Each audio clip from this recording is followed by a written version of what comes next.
Renegade Talk Radio. Renegade Talk Radio. Good afternoon. This is Betsey Bell at the Double B Studios in Las Vegas, Nevada. I have a show for you today with a brief warning up front.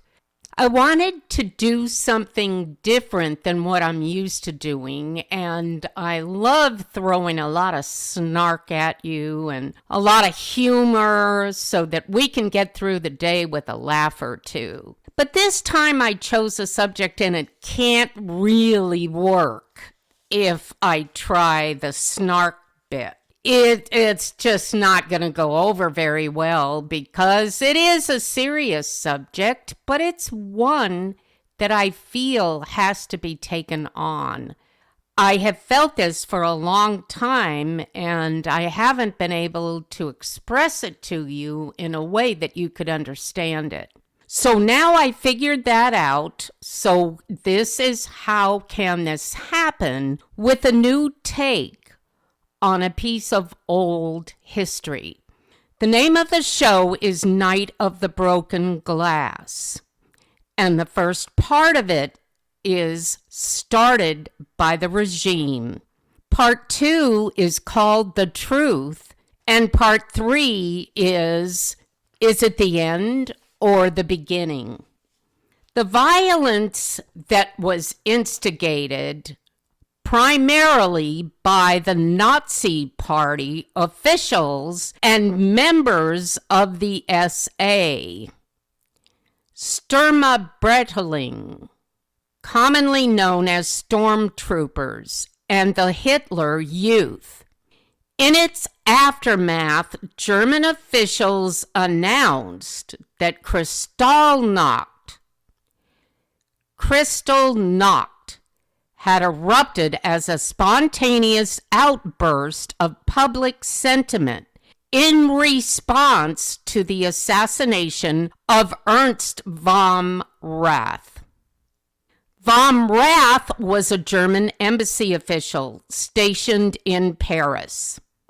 Herschel Greenspan, a 17-year-old Polish Jew, had shot the diplomat on November 7th, 1938. A few days earlier, German authorities had expelled thousands of Jews of Polish citizenship that were living in Germany from the Reich, the Third Reich, if you will. So Greenspan had received news that his parents, residents in Germany since 1911, were among them. Greenspan's parents and other expelled Polish Jews were initially denied entry into their native Poland. As a result, they found themselves stranded in a refugee camp near the town of Bazin, in the border region between Poland and Germany. Already living illegally in Paris himself, Greenspan, a desperate and apparently he sought revenge for his family's precarious circumstances by appearing at the German embassy and shooting the diplomatic official assigned to assist him. Von Rath died in November 9th, 1938, 2 days after the shooting. The day happened to coincide with the anniversary of the 1923 Beer Halt Push, an important date in the National Socialist calendar. They had a socialist calendar. So I am going to skip that. Ouch. The Nazi Party leadership assembled in Munich for the commemoration chose to use the occasion as a pretext to launch a night of anti-Semitic excesses. Propaganda minister Joseph Goebbels was the chief instigator of Kristallnacht pogroms. A pogrom is a violent riot incited with the aim of massacring or expelling an ethnic or religious group, particularly Jews. So they have a propaganda minister. That's interesting. Do we? Goebbels suggested to the convened Nazi old guard that world Jewry had conspired to commit the assassination. He announced that the Fuhrer had decided that demonstrations should not be prepared or organized by the party, but insofar as they erupt spontaneously, they are not to be hampered. Straight from the Fuhrer's mouth. Various districts received directives regarding the riots on Kristallnacht. SA and Hitler Youth units throughout Germany and its annexed territories engaged in the destruction of Jewish-owned homes and businesses. Members of many SA and Hitler Youth units wore civilian clothes to support the fiction that the disturbances were expressions of outraged public reaction. Now, the orders also indicated that police officials should arrest as many Jews as local jails could hold, preferably young, healthy men. Did you ever hear this story before?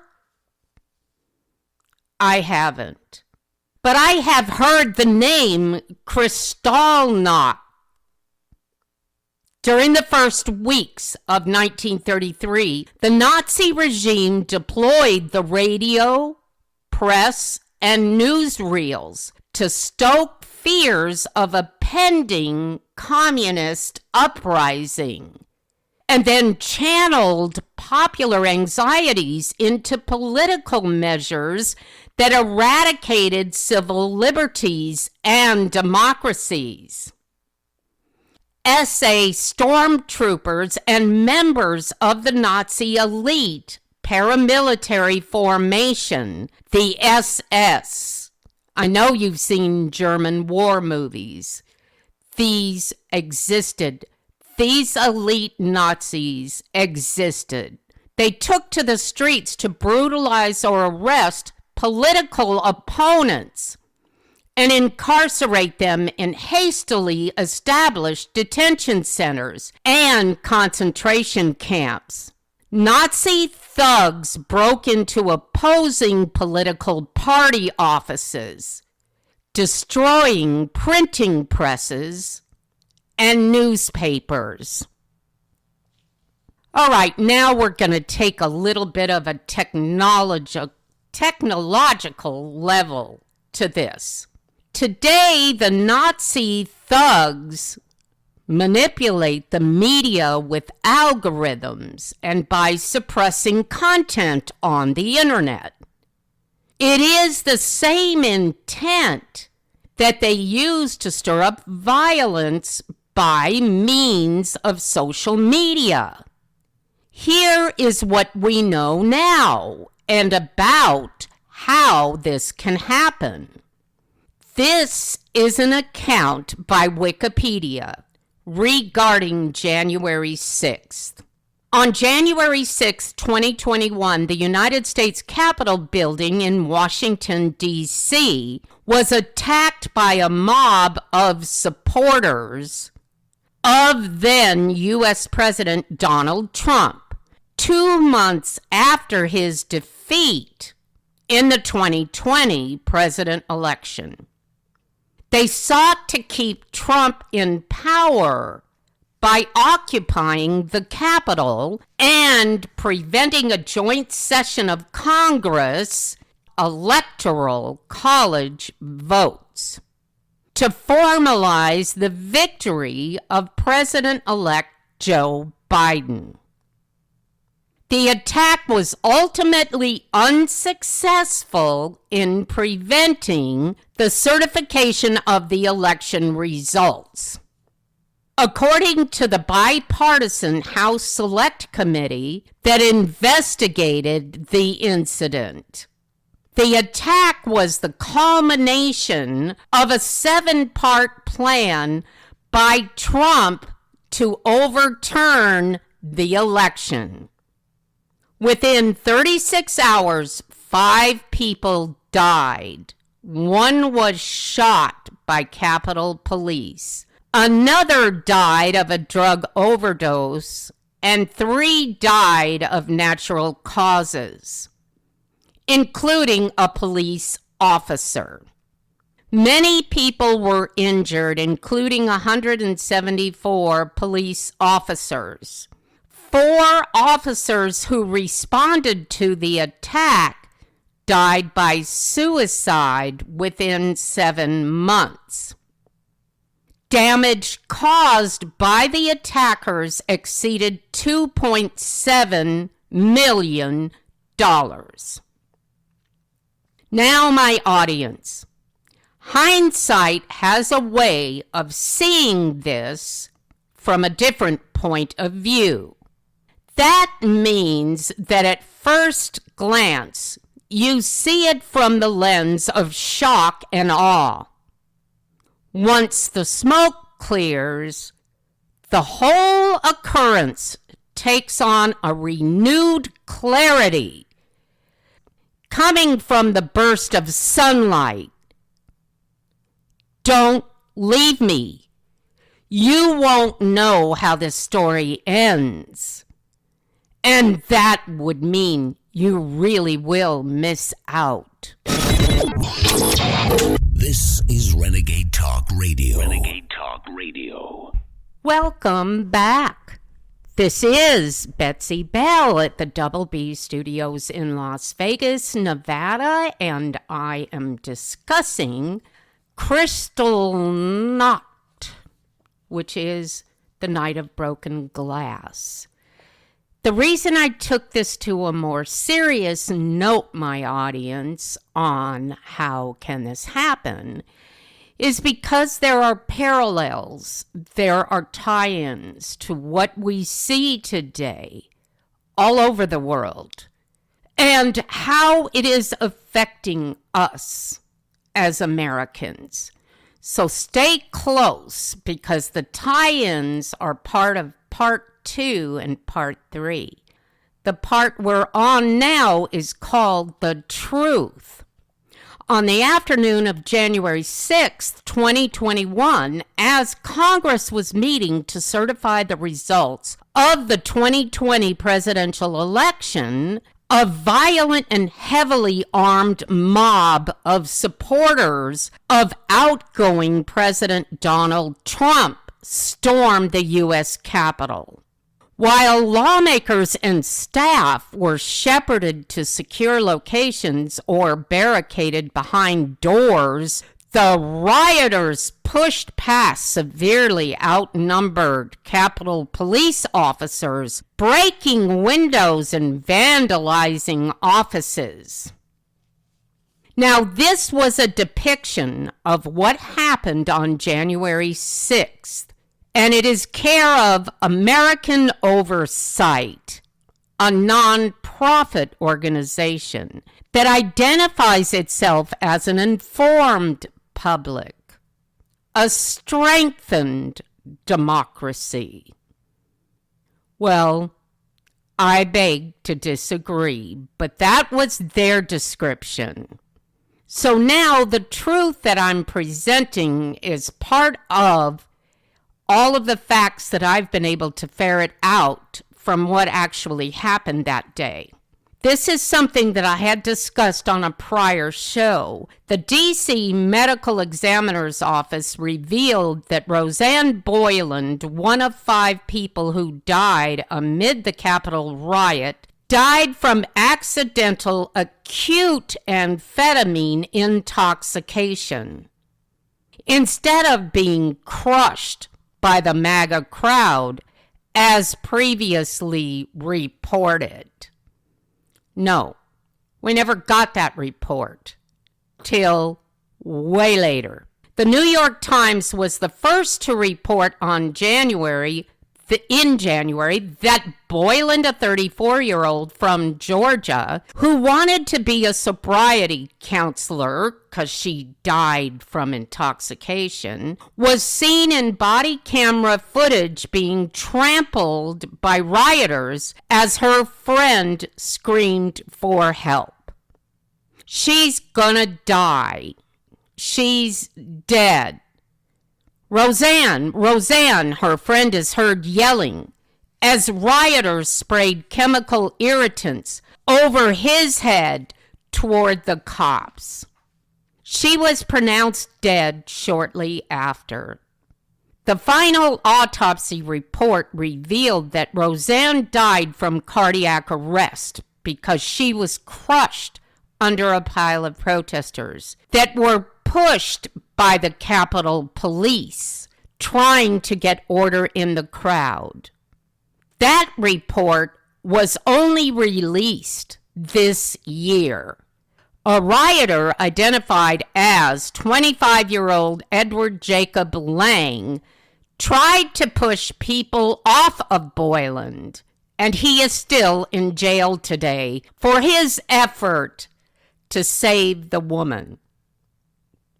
By the way, he did not know her.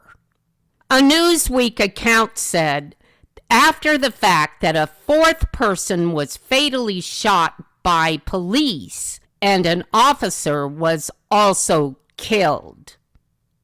There was no officer killed on January 6th. In case you missed it, there is a video annotated with arrows and text to suggest that the Capitol Police officers beat up Boyland, who was lying on the steps by the entrance, with some of those sharing the footage claiming that she died at the hands of the police. Now, there is also the proof that Lang was trying to push police off of Boyland. That is what he is charged with, assaulting a police officer. Gordon then played a video of Ray Epps. This was in court, telling protesters on January 5th that they should go into the Capitol. And they showed video of Ray Epps moving his hands toward a large, heavy sign that later injured police officers. Ray Epps received probation for his efforts to direct protesters on January 6th outside the Capitol building. Epps disappeared after January 6th, and the conspiracy about him was that he was handled by the FBI to incite the crowd. There is video evidence of him speaking to protesters that day at the Capitol.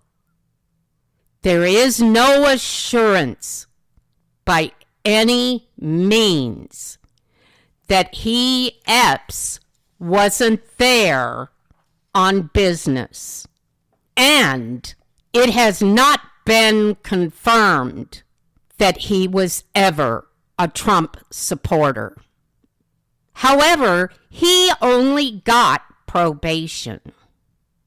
However, Jeremy Brown, a Green Beret, has a video of himself being arrested by the FBI for his role on January 6th because he told the FBI that he would not be involved with them on Jan 6th. The FBI wanted Brown to dress in civilian clothes and be planted in the crowd, but Brown refused. Nancy Pelosi refused Trump's request for the National Guard to be present at the Capitol that day. Trump is also on video asking for the crowd to march into the Capitol peacefully. I'm asking you to peacefully march. I reiterate that it is in his speech that he asked them to do it peacefully, and it is on tape. It is hidden behind closed doors. You will probably never see it. I'm working very hard to apply these facts to January 6th so that you can see the very significant tie-ins to the Kristallnacht. The Night of Broken Glass was officially formulated by the Nazi youth and the stormtroopers. They worked the crowd to destroy the buildings and to break the glass of all the businesses and homes of the Jews, not the non-Jews, just the Jewish homes and businesses. And then they were to arrest as many of them as possible, to fill the jails with as many as possible. Even then, the Nazis had concentration camps. Kristallnacht, or the Night of Broken Glass, was the Nazis' dictatorship's declaration of war against German and Austrian Jews in November 1938. January 6th will go down as the reincarnation of the Communist Party takeover of America, called as the Democrat fighters are trying to save the democracy. If you think this is only a conspirator's vision of the Communist Party taking over the United States, wait for the next part. We are going to the pogrom, the elimination of the Jews in America. This is not a plot from the white supremacists. It's a plot from the black superiors and their handlers. Keep it here. It's nothing short of mind-blowing. This is Renegade Talk Radio. Renegade Talk Radio. Thank you, my audience. This is Betsey Bell, and how can this happen? Well, you know, today we've taken on a very serious subject. So in this last part of the show, which is titled, Is This the End or the Beginning? We have to explore the potential that it could be both, or it could be none of the above. So what I'm going to do is to switch gears to the war in Israel.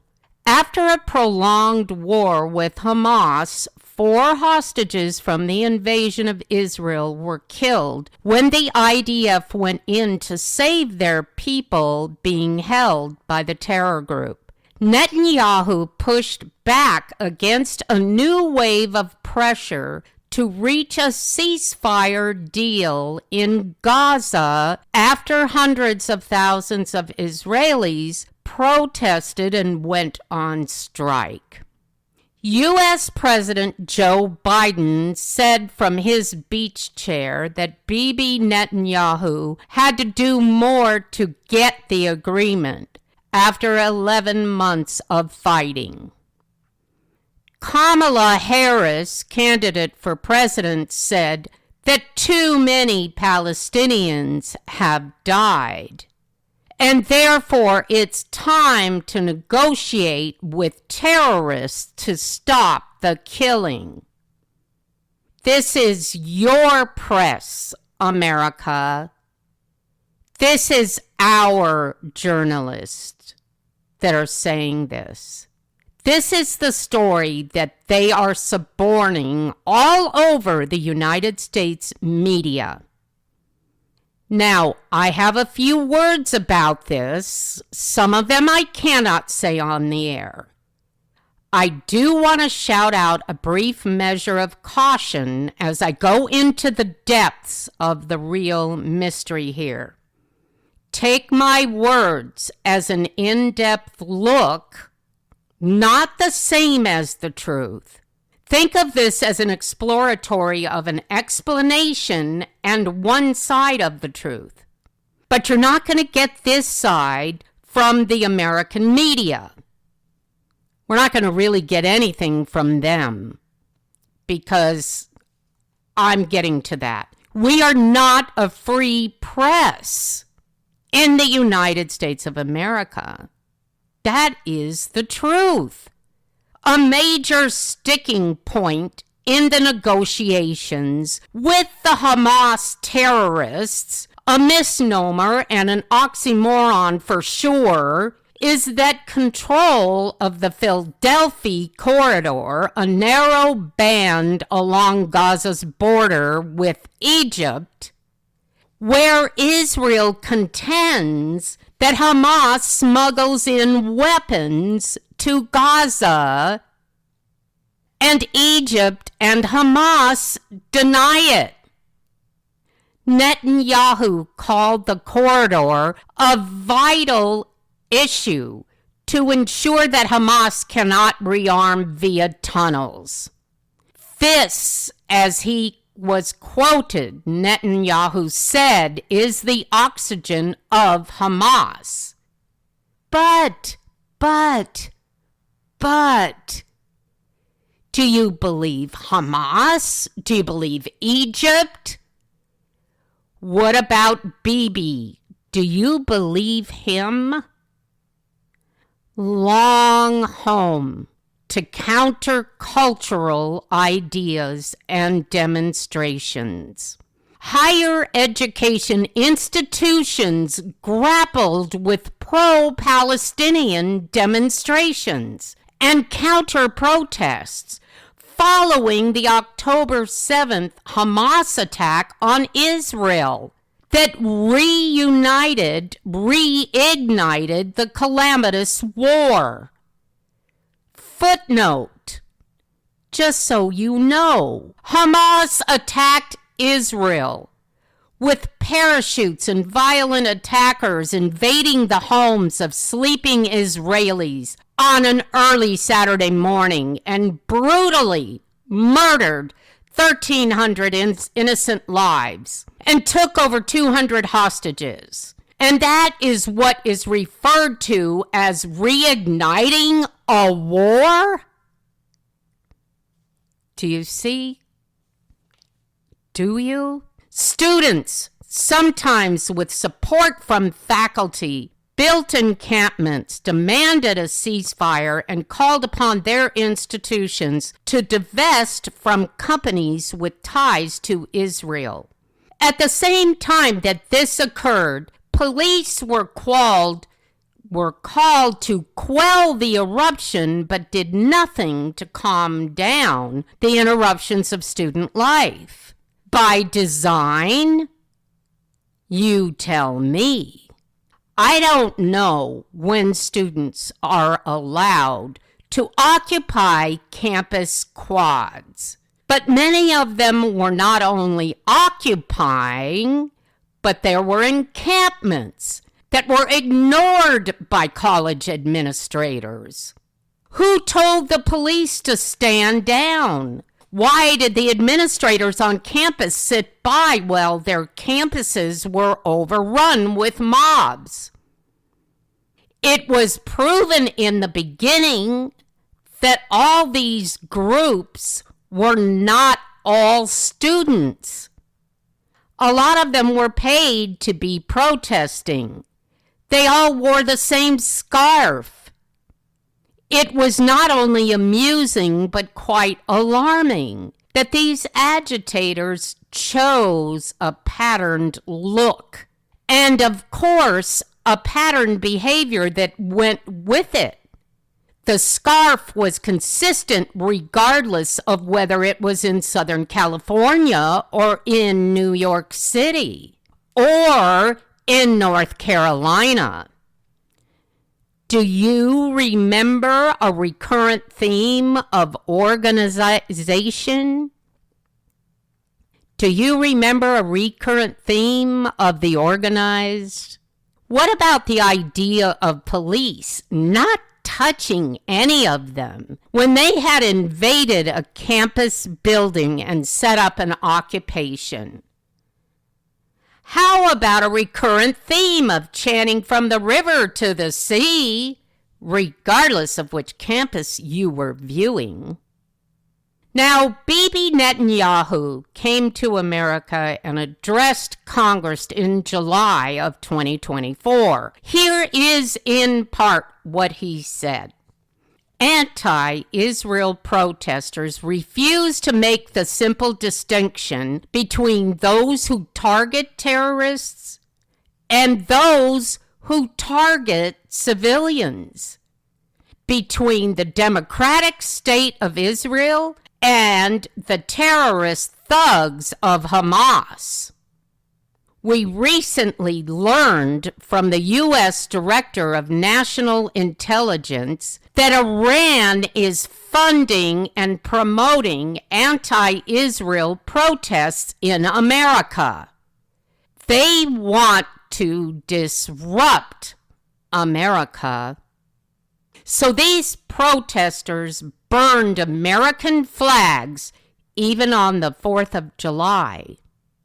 Now, I wish to salute, Bibi said, the fraternity brothers at the University of North Carolina who protected the American flag. Protected the American flag against these anti-Israel protesters. Well, I have a message for these protesters, Bibi said. When the tyrants of Tehran, who hang gays from cranes and murder women for not covering their hair, are praising, promoting, and funding you, you have officially become Iran's useful idiots. Now you know what history says, but you need to know that history does not repeat itself by itself. It does so at the ignorance of how did this happen in the first place. We, the United States of America, are walking headlong into a repeat of history. The very country that fought World War II and saved the world from the Nazi regime and from Hitler is the very nation that is going to usher in communism again. Again. We are what we think we are. I think Republicans are the party of do-nothing. But now they are playing the victim. They're thinking there is nothing they can do. I say to you, my audience, do you think there is nothing you can do? God created you perfectly in His image. Do you believe that He made a mistake? God doesn't make a mistake. He has a plan. Maybe we need some time to seek out his plan. Remember, he also gave you free will. So you can shut the door on him, but he will never shut the door on you. Kristallnacht was a night in history. I say not in America. The night is turning into day. Never again will we fight the enemy that we can see.